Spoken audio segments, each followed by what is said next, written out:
in Research. How do you do, ladies and gentlemen? This is Paul Shannon introducing another in the series of programs dealing with the thrilling adventures to be found in the field of scientific research, as told by the men of science themselves.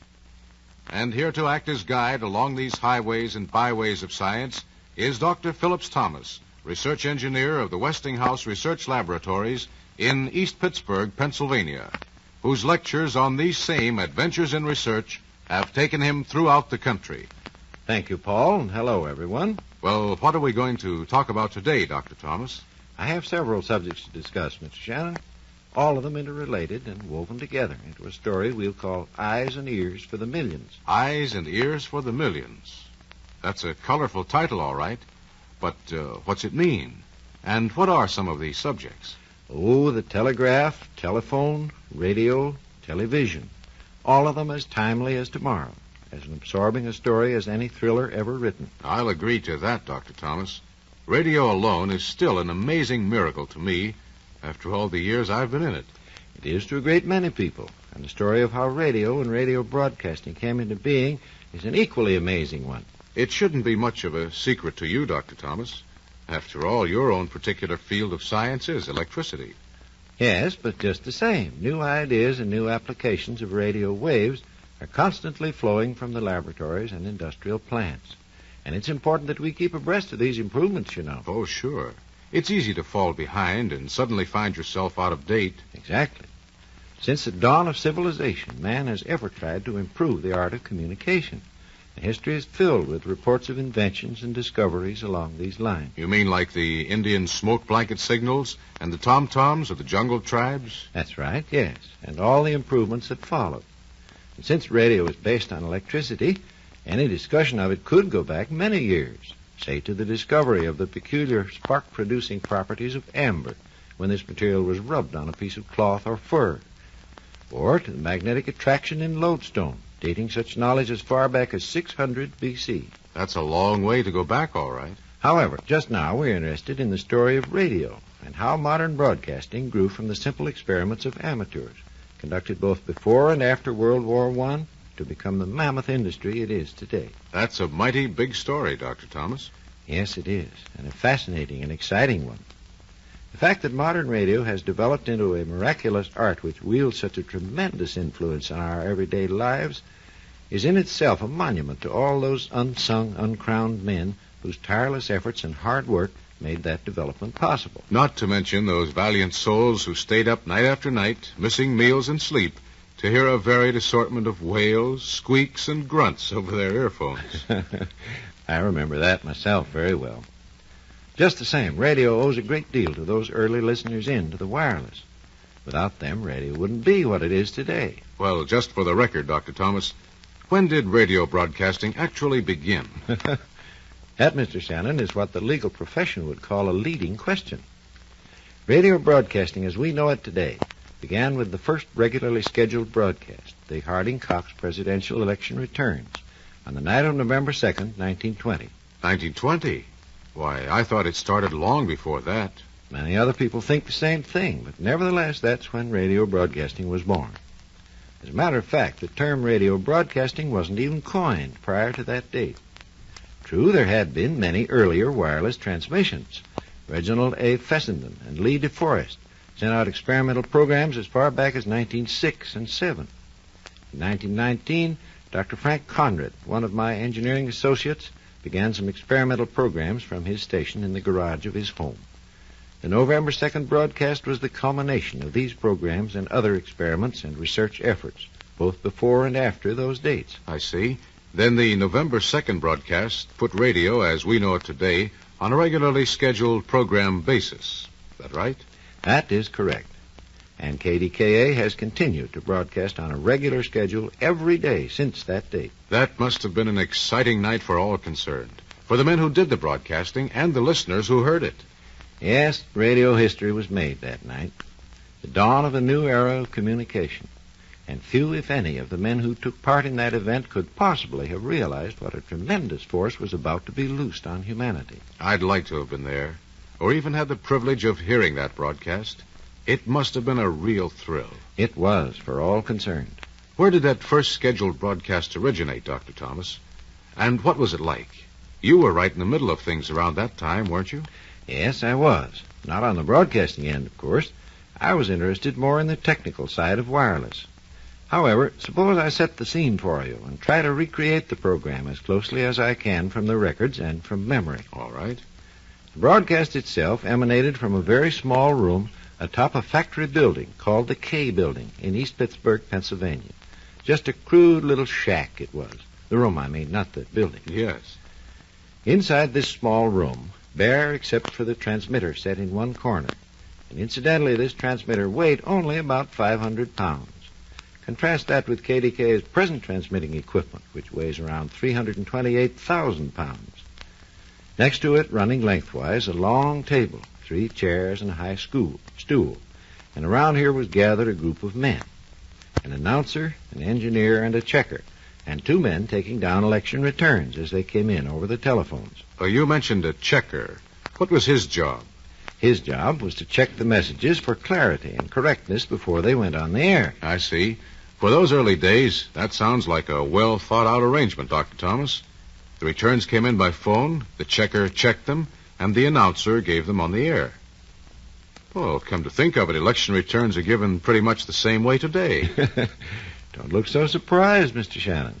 A great many radio patterns or formats had their beginnings in those early days of radio.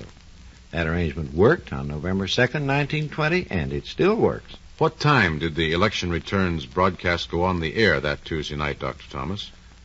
Oh, it was about 6 o'clock, and a stormy night it was, too, raining cats and dogs. But the election interest and excitement made the weather a poor second as a topic of conversation. I can imagine. Newspapers ran banner headlines reading, "Greatest vote in nation's history in spite of storms. Heavy vote being cast. Harding awaits complacently result of vote. Governor Cox more confident than ever, he says." Meanwhile, Dr. Conrad was standing by at his experimental station, 8XK, ready to take over in case of transmitter trouble. And up in the small room, our group of radio broadcasting pioneers completed the last-minute details for their broadcast. Finally, the time came. Okay. You fellas all set? Where's that? No. When I throw this switch, you start talking. Right. I'll give you the signal.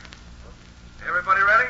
Right, Arthur. Yeah, I'm up there. Okay, it's all yours. This is KDKA of the Westinghouse Electric and Manufacturing Company in East Pittsburgh, Pennsylvania. We shall now broadcast the election returns. We are receiving these returns through the cooperation and by special arrangements with the Pittsburgh Post and Sun. The election returns will be broadcast as soon as they are received by us here at KDKA. We'd appreciate it if anyone hearing this broadcast would communicate with us, as we are very anxious to know how far the broadcast is reaching and how it is being received. Write your card or letter to station KDKA, East Pittsburgh, Pennsylvania. And now, while we're waiting for the returns to come in over the telephone, direct from the Post and Sun, I'll give you the list of offices in today's presidential election. Here they are. Some 30 million Americans are electing a president of the United States, a vice president, 34 United States senators, 435 members of the House of Representatives, governors of 34 states, and thousands of minor offices, county judges, and officials. Okay, those are the offices to be filled. And here are the 7 complete presidential tickets that are being voted on. I guess you all know these names pretty well by this time, but there's no harm repeating them. And we have to wait for the returns anyhow. Here's the list. Republican, Warren G. Harding and Calvin Coolidge. Democratic, James M. Cox and Franklin D. Roosevelt. Socialist, Eugene V. Debs and Seymour Stedman. Prohibition, Aaron S. Watkins and Leigh Colvin. Farmer Labor, Parley S. Christensen and Max S. Hayes. Socialist Labor Party, William Cox and August Gilhas. Single Tax, R.C. Macaulay and R.C. Barnum. Well, those are the candidates running for the various offices in this election. And we're going to stay right here and broadcast the returns as they come into us, so please stand by. So the election returns continued, intermittently, throughout that night. And here's another one here, a return from Topeka, Kansas. The first 206 votes counted in 4 scattering precincts have Harding, 109, Cox, 96, and Debs, 1. That's Harding, 109, Cox, 96, Debs, 1.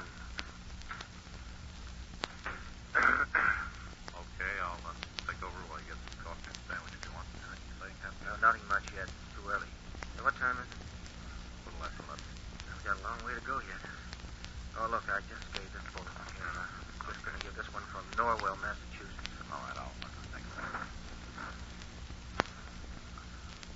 Reports from the town of Norwell, Massachusetts, giving the complete vote on the presidential electors and the gubernatorial candidates are, for President, Harding and Coolidge, 409. Cox and Roosevelt, 48. And here's an item about President Wilson.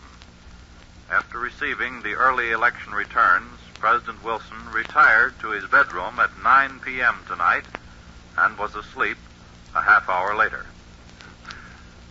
Oh, just a minute. A bulletin has just come in. I'll read it to you. The Democratic candidate, James M. Cox, and his chief manager, Chairman White of the Democratic National Committee, have conceded the election of Senator Harding. Yes, sir, the election is conceded by Cox to Harding. And it looks like Warren G. Harding and Calvin Coolidge are the men who will carry the affairs of our nation for the next 4 years. Of course, don't forget all the returns are not in by any manner of means, so stand by and we'll give them to you as they come in. And so you'll have the complete story as we broadcast. Gosh, that must have been quite a broadcast, Dr. Thomas. Was that the end of it when Governor Cox conceded? No, by no means. The schedule called for the election returns to be broadcast from the time the polls opened to about noon the next day. Around noon on Wednesday, November 3rd, a very tired, sleepy group of broadcasters gave the final returns. That is, as final as they could be up to that time. It swept into the presidency with the largest popular majority in history, the greatest popular vote in the history of American politics, and the largest electoral vote ever rolled up by a Republican candidate. Harding's electoral vote had reached 391, with indications that doubtful states might carry the figure to the 400 mark. And so, here are the incomplete returns again. Harding, 391 electoral votes. Cox, 127. Now, before we leave you, I'd like to ask all those who heard this election broadcast to communicate with us, telling us how it was received. We are anxious to know how far the broadcast reached. Just write a card or letter to station KD-KA, East Pittsburgh, Pennsylvania. This is KD-KA of the Westinghouse Electric and Manufacturing Company in East Pittsburgh, Pennsylvania, signing off until 7 o'clock this evening. And that was it. That was it. The first regularly scheduled broadcast in radio history.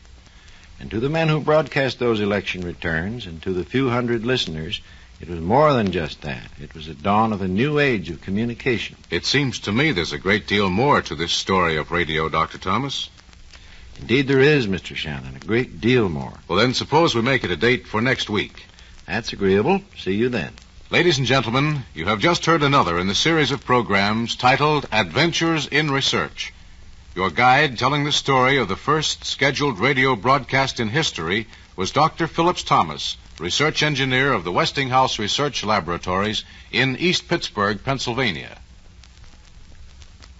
This is Paul Shannon inviting you to join us again next week when Dr. Thomas will be back to tell more about eyes and ears for the millions on Adventures in Research.